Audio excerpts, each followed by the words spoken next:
So we're getting an album in the next couple months. Yeah. Video's dope.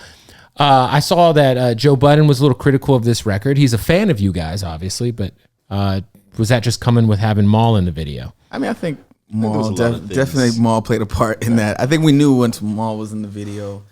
I mean, it's crazy because I wasn't thinking about it at all, and then it hit me. I was like, oh, you know what, Joe's gonna probably have something to say about. Because he said you guys talk, right? You and Joe. We DM him here and there. He's an R&B fan. Yeah, like he talks about R&B a lot. Yeah. He's good for saying a lot of real things, but he's also good for just kind of just saying things sometimes. So it is what it is. You know, I think he said we dropped an album in 2016, then another one in 2019.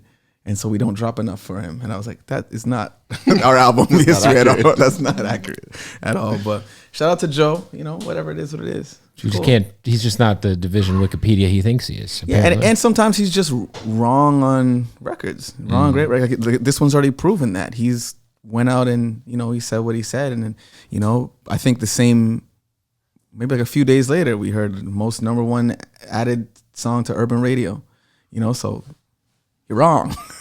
I think it's like, I watched that clip, and I think he's probably like, it's kind of like if you're like a really big fan of like an underground rapper, right? Mm-hmm. And then they put out like a song with Drake or some crazy, and you're just like, you didn't have to, you know what I mean? I feel like that was more his perspective. I don't agree with it because I love this fucking song. I think the song is great, but I think that like, I feel like, you know, most fans who are with you from the beginning, when you have that first real big splash, they're kind of like, you know what I mean? So maybe he was just speaking from that perspective. Maybe, you know, and one thing about this song that I have noticed, whether it's, you know, a critic or just like a casual listener, a fan even, is